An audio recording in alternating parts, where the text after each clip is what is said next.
5 orang penagih hutang atau debt collector tak berkutik saat digerebek di Treskrimsus dan tim Opsnal Jatantras Polda Bangka Belitung di Kota Pangkal Pinang.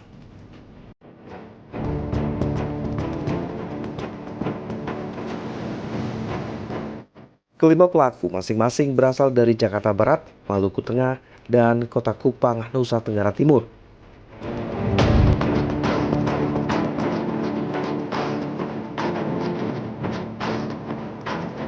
Mereka ditangkap lantaran diduga terlibat tindak pidana fidusia, penggelapan, serta penadahan kendaraan. Penindakan dilakukan karena aktivitas penarikan kendaraan oleh para pelaku diduga tidak sesuai dengan surat kuasa dan berkaitan dengan objek jaminan fidusia milik perusahaan pembiayaan.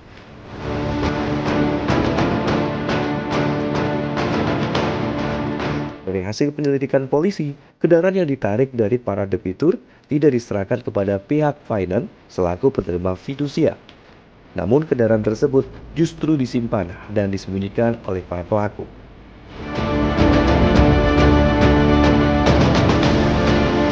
Dari tangan para pelaku, polisi turut mengamankan barang bukti berupa 9 unit mobil berbagai merek, 5 unit telepon genggam, 1 lempengan besi, 8 rangkap dokumen, serta sejumlah plat nomor kendaraan palsu. Diamankan ya 5 orang yang diduga sebagai pelaku debt collector.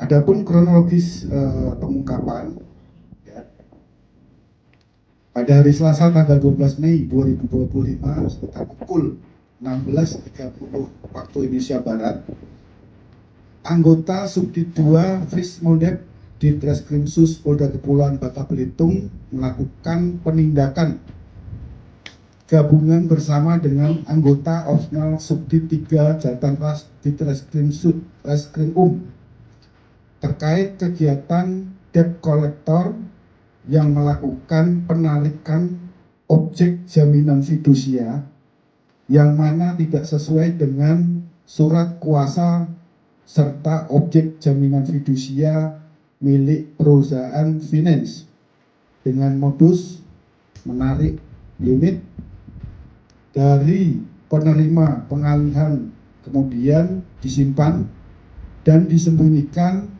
dan tidak diserahkan ke pihak finance selaku penerima fidusia. Selama 1 bulan beroperasi di wilayah Bangka Belitung, para pelaku disebut telah menarik sebanyak 247 unit kendaraan. Sebagian besar kendaraan tersebut bahkan sudah dibawa ke Jakarta. Kini para pelaku bersama seluruh barang bukti ditahan di Polda Kepulauan Bangka Belitung untuk menjalani proses hukum lebih lanjut. Akibat perbuatannya, para pelaku terancam hukuman pidana 2 hingga 4 tahun penjara. Dari Pangkal Pinang, Bangka Belitung, Haryanto, iNews melaporkan.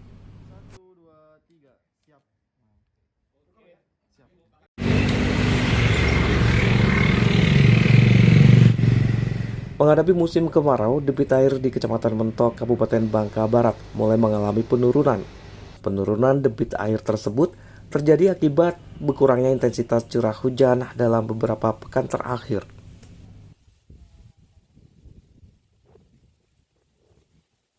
Sumber air baku milik perusahaan umum daerah air minum atau Perumdam Tirta Sejaran Stason Kabupaten Bangka Barat juga mengalami penyusutan beberapa sentimeter. Meski mengalami penurunan, kondisi saat ini masih dalam batas aman untuk memenuhi kebutuhan pelanggan.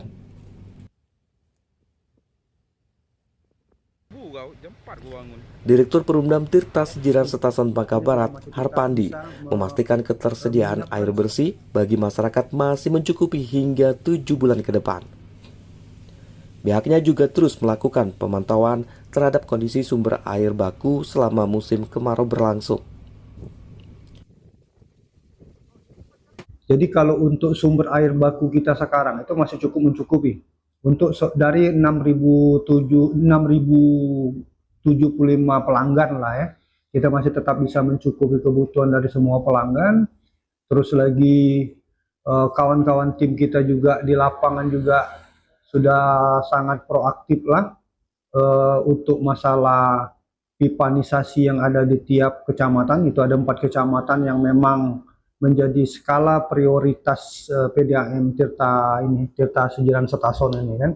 Jadi untuk di Mentok, Pari 3, Jebus dan Tempilang, alhamdulillah sampai saat ini kita masih tetap mencukupi untuk kebutuhan semua pelanggan. Sumber air baku kita itu seandainya dilakukan masih cukup berapa bulan? Kalau ke depan ini, kalau masih 7 bulan masih cukup bisa mencukupi. 7 bulanan, nah 7 bulan ke depan itu masih tetap mencukupi untuk kebutuhan pelanggan.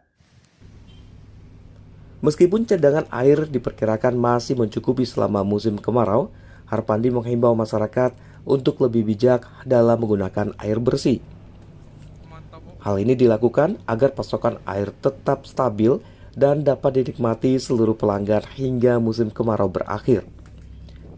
Dari Bangka Barat, Bangka Belitung, Muhammad Kisma, iNews melaporkan. Presiden Republik Indonesia ini meresmikan operasionalisasi. Presiden Republik Indonesia Prabowo Subianto pada Sabtu 16 Mei 2026 secara resmi meluncurkan sebanyak 1061 unit koperasi desa kelurahan Merah Putih di seluruh Indonesia. Bupati Bangka Tengah Gafir Rahman turut mengikuti kegiatan peresmian tersebut secara daring.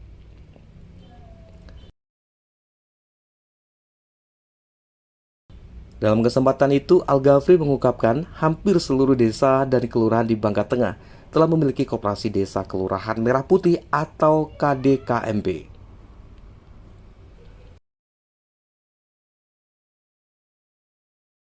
Saat ini hanya tersisa 3 lokasi yang masih dalam tahap proses pembangunan dan penyelesaian. Pemerintah Kabupaten Bangka Tengah cukup serius dalam mendukung program pemerintah pusat tersebut. Menurut Al-Ghafri, 3 lokasi yang hingga kini belum berjalan dikarenakan terkendala permasalahan lahan. Salah satunya berada di Kelurahan Dul, Kecamatan Bangkalan Baru. Meski demikian, pemerintah daerah akan terus berkoordinasi dengan Dandim dan pihak terkait agar pembangunan KDKMP dapat segera direalisasikan. Ya, alhamdulillah kami Bangka Tengah ini semuanya dalam on progress ya.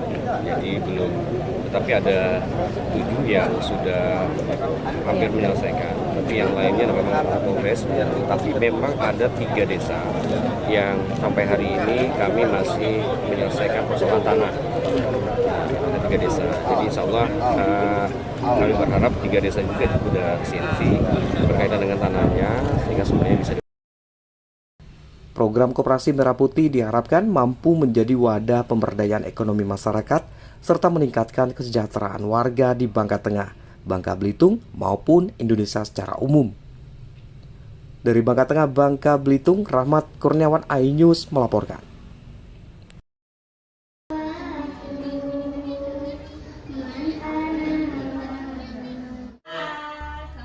Dalam rangka memperingati Hari Talasemia Sedunia, RSUD Abu Hanifah Koba menggelar seminar kesehatan dan aksi donor darah di Kabupaten Bangka Tengah.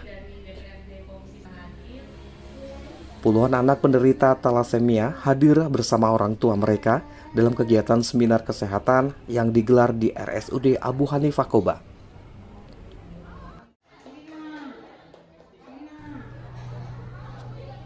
Kegiatan ini bertujuan memberikan edukasi kepada keluarga pasien tentang pentingnya penanganan serta perawatan rutin bagi penderita talasemia.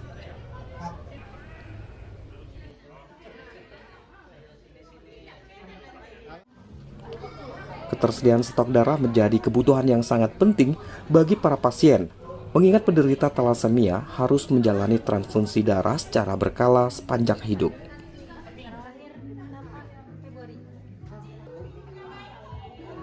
Dalam momentum peringatan Hari Talasemia Sedunia ini, RSUD Abu Hanifah Koba juga menggelar aksi donor darah untuk membantu menyediakan cadangan darah bagi pasien talasemia dan pasien lain yang membutuhkan.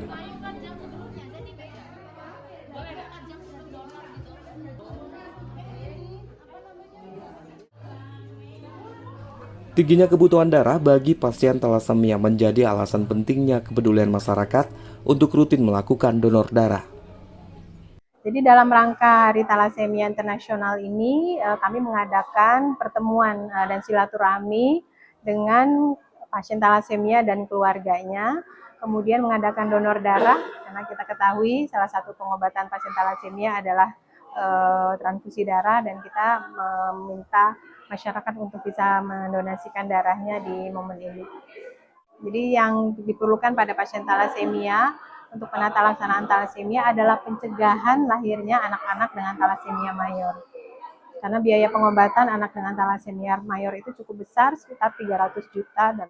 Melalui peringatan Hari Thalassemia Sedunia ini, diharapkan kesadaran masyarakat tentang pentingnya donor darah serta deteksi dini thalassemia semakin meningkat. Dari Bangka Tengah, Bangka Belitung, Rahmat Kurniawan, iNews melaporkan.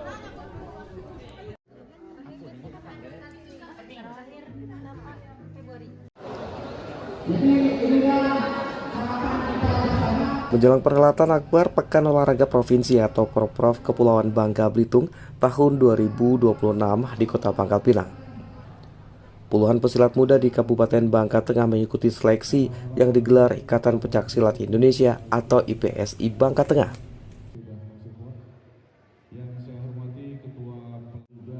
Puluhan pesilat ini merupakan utusan dari berbagai perguruan pencaksilat yang ada di Bangka Tengah. Mereka akan bersaing menunjukkan kemampuan terbaik demi lolos menjadi atlet yang akan memperkuat kontingen Bangka Tengah di ajang Porprov mendatang.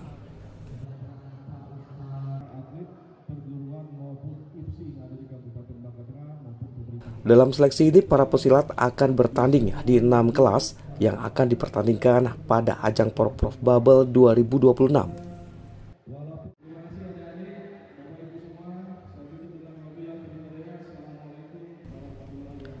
Melalui kegiatan ini, IPSI Bangka Tengah menargetkan menjaring sebanyak 18 atlet terbaik dari 6 kelas yang diseleksi. Atlet yang terpilih nantinya akan mengikuti program pemusatan latihan secara intensif. IPSI Bangka Tengah sendiri menargetkan perolehan 5 hingga 6 medali emas pada ajang Porprov kali ini. Target tersebut dinilai realistis melihat potensi dari perkembangan pencaksilat muda Bangka Tengah saat ini. Ketua IPSI Bangka Tengah, Fani Hendra Saputra, yang secara langsung membuka kegiatan ini, mengatakan pihaknya serius dalam meningkatkan kemampuan para atlet. Hal itu dilakukan agar para pesilat mampu bersaing dan meraih prestasi tingkat provinsi. Hari ini kita ada kegiatan seleksi atlet pencaksilat di pemerintahan Kabupaten Bangka Tengah guna persiapan untuk mempersiapkan dengan matang atlet-atlet yang akan kita bawa nanti pada saat Porprov di bulan November tahun 2026 di Pangkal Pinang.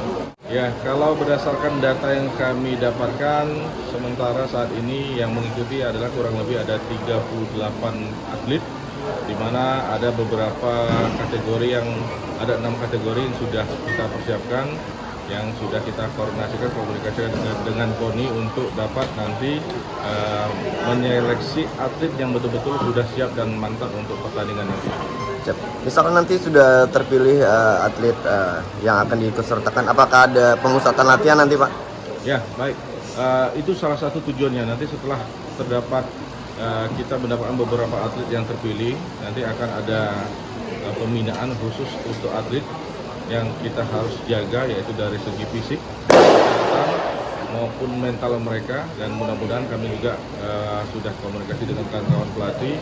Nanti kita akan coba sparring keluar untuk bisa menambahkan kepercayaan kepada atlet mentalnya. Ya, mudah-mudahan pengalaman-pengalaman sebelumnya sudah kita akan jawab di dalam persiapan di tahun ini.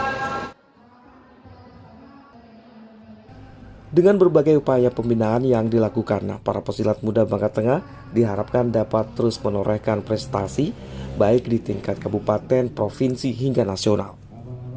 Dari Bangka Tengah, Bangka Belitung, Rahmat Kurniawan, iNews melaporkan.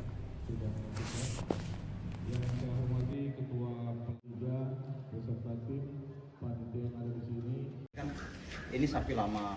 Guna memastikan hewan kurban yang dijual dalam kondisi sehat dan layak dikonsumsi, pemerintah Kabupaten Bangka Tengah melalui Dinas Pertanian dan Peternakan terus melakukan pengawasan dan pemeriksaan kesehatan hewan kurban di seluruh wilayahnya. Hewan kurban yang telah dinyatakan sehat akan diberikan PIN khusus agar masyarakat lebih mudah dan tenang dalam memilih hewan kurban. Langkah ini dilakukan untuk memudahkan masyarakat dalam memilih hewan kurban yang akan dibeli dari para pedagang. Dengan adanya pemeriksaan ini, masyarakat diharapkan lebih yakin terhadap kondisi dan kesehatan hewan kurban yang dibelinya. Pemeriksaan terus dilakukan terhadap seluruh hewan kurban yang diperdagangkan di wilayah Kabupaten Bangka Tengah. Hewan yang telah dinyatakan sehat akan dipasang PIN sehat sebagai tanda telah lolos pemeriksaan. Selain melakukan pemeriksaan, Dinas Pertanian juga memberikan edukasi kepada pedagang dan masyarakat terkait pentingnya memilih hewan kurban yang sehat dan layak konsumsi. Ini Pak. Ya, makasih untuk tip untuk masyarakat Bangka Tengah kurban. Alhamdulillah tim dari Dinas Pertanian melalui bidang peternakan kami sudah memantau secara rutin untuk lapak-lapak yang menjadi sapi kurban. Kami sudah memeriksa dengan tanda memasang RT sehat. Artinya dengan RT sehat ini sapi tersebut secara syar'i sudah siap untuk dikurbankan. Jadi insya Allah masyarakat tidak khawatir. Kami tetap mengedukasi di lapangan. Mungkin itu. Alhamdulillah untuk terkait dengan kesehatannya, kami dari bidang peternakan kesehatan hewan di Bangka Tengah kami rutin. Jadi tim medik dokter hewan kami rutin untuk pemantauan, apalagi ini sampai presiden. Alhamdulillah kita untuk terkait dengan kesehatannya kita rutin memvaksin. Jadi alhamdulillah vaksin PMK kita booster per 6 bulan sekali. Untuk pemeliharaan kesehatannya kita kasih vitamin, kita pantau lah, yang jelas beda dengan sapi-sapi yang biasa di khusus yang sapi presiden ini. Insya Allah juga kita nanti akan mengeluarkan SKKH, surat keterangan kesehatan hewan. Itu wajib kita sampaikan ke pusat juga bahwa memang sapi ini benar-benar sehat. Kami sudah ngambil sampel fesesnya untuk kita lihat apakah ada kandungan cacing atau tidak. Alhamdulillah negatif, hasil yang kita sampaikan sudah kita sampai ke provinsinya. Diharapkan melalui upaya ini masyarakat dapat lebih aman dan nyaman dalam memilih hewan kurban yang akan dibeli, sehingga hewan kurban yang dikurbankan benar-benar sehat dan layak untuk dikonsumsi. Dari Bangka Tengah, Bangka Belitung, Rahmat Kurniawan, iNews melaporkan.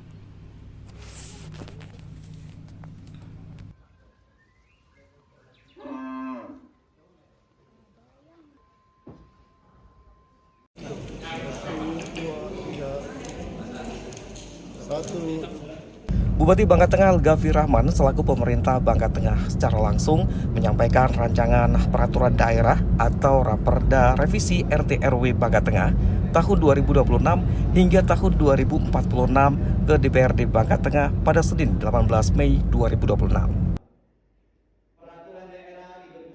Hal ini mengingat Bangka Tengah yang terus bergerak maju dan berkembang, sehingga perlu adanya revisi atau perubahan terhadap peraturan daerah tentang RT RW.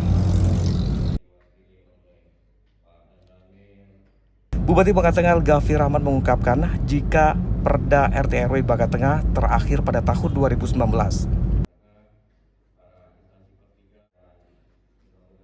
Dengan perkembangan dan perubahan daerah, tentunya perlu adanya perubahan RT RW yang lebih relevan dengan saat ini.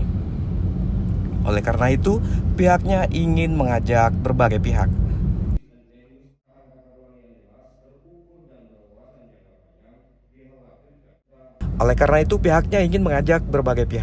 Khususnya DPRD Bangka Tengah, untuk mengkaji kembali tata ruang daerah yang ada saat ini, sehingga relevan dengan kondisi pertambahan penduduk saat ini guna meningkatkan peluang investasi.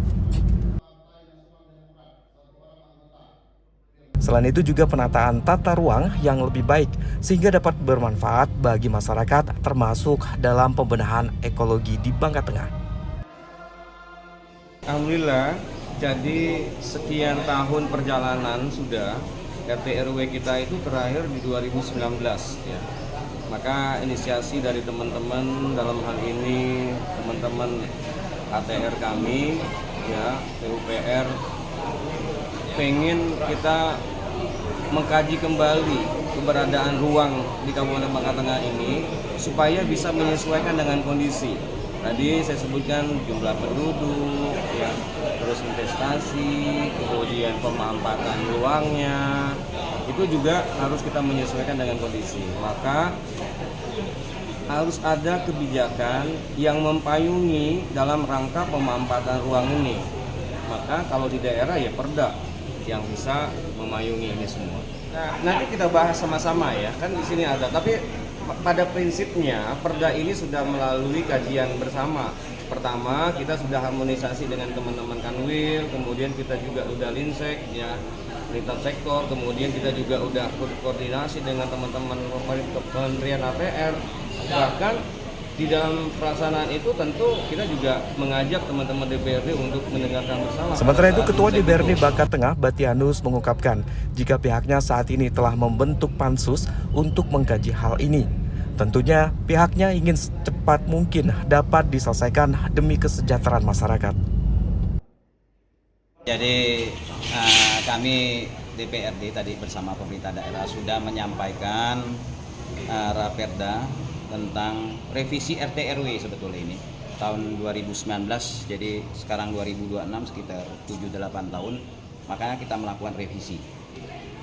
Tentu revisi ini kami percepat untuk paripurnanya dikarenakan kami hanya diberi waktu 2 bulan setelah persetujuan substansi dikeluarkan oleh Kementerian ATR yang dibahas se-Bangka Tengah. Artinya kami harus pandai-pandai menggunakan waktu ini untuk menyelesaikan revisi RT RW Kabupaten Bangka Tengah. Tentu yang kami bahas ini hanya wilayah darat. Nah, melihat sekian tahun berjalannya RT RW yang kami tetapkan 2019 yang lalu, tentu banyak perubahan-perubahan yang mempersempit ruang gerak masyarakat, pemerintah daerah dalam hal melakukan inovasi atau pengembangan wilayah, termasuk para investor kita. Tentu di sini kita mengakomodir seluruh kepentingan sehingga terjadi kolaborasi yang baik dalam RT RW ini. Diharapkan dengan adanya revisi terhadap pada RT RW Bangka Tengah ini dapat meningkatkan peluang investasi di daerah dan berdampak pada peningkatan kesejahteraan masyarakat. Dari Bangka Tengah, Bangka Belitung, Rahmat Kurniawan, iNews melaporkan.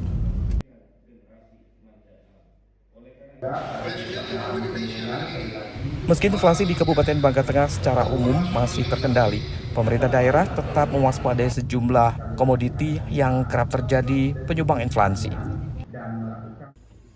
Di antaranya cabai, bawang merah, dan daging ayam ras yang harganya sering mengalami fluktuasi. Bupati Bangka Tengah Al-Ghafi Rahman mendorong gerakan penanaman cabai dan bawang. Acara panen bawang merah bersama ini bisa kita. Langkah ini dilakukan untuk meningkatkan ketersediaan pasokan sekaligus menjaga stabilitas harga di pasaran.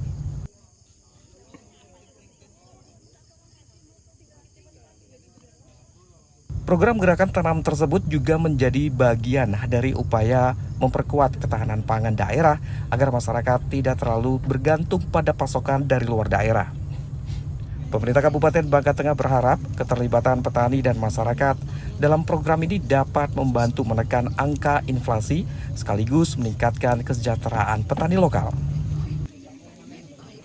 Se-Bangka Belitung kita masih rendah dan ini menjadi bagian yang serius bagi kita untuk penanggulangan ya beberapa komoditi yang bisa menyebabkan kenaikan daripada inflasi ini, terutama dari ayam buras. Ayam buras ini memang menjadi kendala ya dari segi komoditi yang memang harus kita tangani serius. Kemudian cabai merah ini juga menjadi bagian yang terpenting. Tadi kita sudah komunikasi bahwa CPN kita juga ingin melakukan penanaman cabai besar-besaran yang dilakukan oleh para petani kita. Mudah-mudahan dalam waktu bulan Juni sampai dengan Agustus nanti ada perubahan komoditi-komoditi ini yang akan tetap menjadi prioritas kita lakukan penanaman terutama cabai dan bawang ini.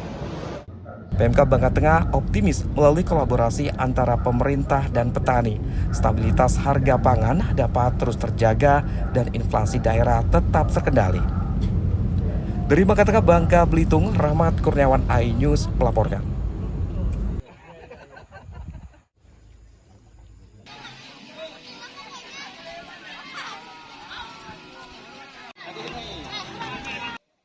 Turnamen tenis Kapolres Basel Cup 2026 yang berlangsung di kawasan perkantoran Pemkab Bangka Selatan menarik banyak minat dari berbagai peserta. Sebanyak 111 peserta, baik dari kategori usia junior maupun senior, saling unjuk gigi dalam ajang turnamen tersebut. Tingginya tingkat partisipasi masyarakat dalam turnamen ini menjadi indikator positif bagi kemajuan olahraga teknis di Bangka Selatan. Turnamen ini sebagai bagian dari pengembangan olahraga tenis di Bangka Selatan, sekaligus mencari dan pembinaan terhadap atlet muda yang berbakat di cabang olahraga tenis.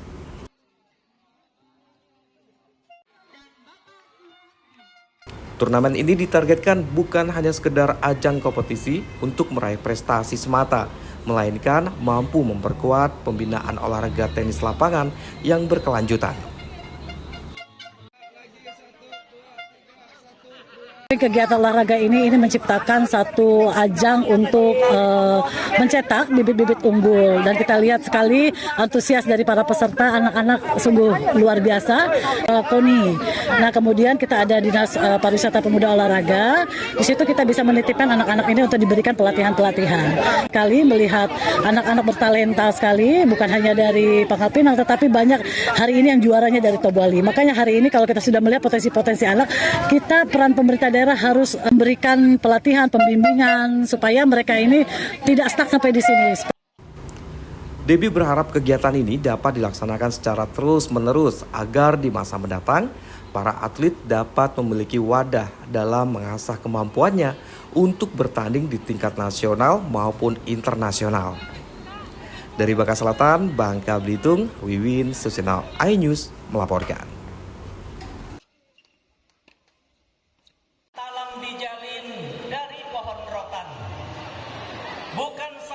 Ribuan anak Taman Pendidikan Anak atau TPA di Bangka Selatan mengikuti wisuda Tafiz ke-5 dan wisuda TPA ke-23 di Gor Jujung Besau, Bangka Selatan. Kegiatan ini menjadi bagian dari komitmen pemerintah dalam mencetak generasi Qur'ani sekaligus buta aksara Al-Quran sejak usia dini. Kali ini sebanyak 1.804 orang anak yang dilakukan wisuda oleh BKP RMI setempat. Melalui kegiatan ini, pemerintah daerah menegaskan dukungan terhadap kegiatan keagamaan yang berkembang sekaligus memberantas buta aksara Al-Quran dengan menanamkan nilai-nilai Qur'ani bagi anak-anak usia dini. Alhamdulillah, pertama kami apresiasi ya kepada BKRMI Bangka Selatan dan juga Provinsi. Nah, hari ini kami Kabupaten Bangka Selatan anak-anak TPA-nya resmi ya di wisuda, ada sekitar 1.800 anak. Alhamdulillah tadi acaranya prosesinya pun berjalan lancar dan harapan kami semoga wisudawati ini emang betul-betul memberikan dampak manfaat terhadap agama, terhadap orang tua, terhadap bangsa dan negara. Karena mereka ini anak-anak yang sudah terdidik dengan baik di TPA-nya masing-masing. Nah, sehingga kami berharap mereka suatu saat nanti bisa memberikan kontribusi terbaik lah buat keluarga, buat orang tua. Riza berharap kegiatan wisuda dan tafiz dapat terus dilakukan ke depannya karena dampaknya dapat meningkatkan kesadaran masyarakat akan pentingnya pendidikan agama usia dini. Dari Bangka Selatan, Bangka Belitung, Wiwin Susino, iNews melaporkan.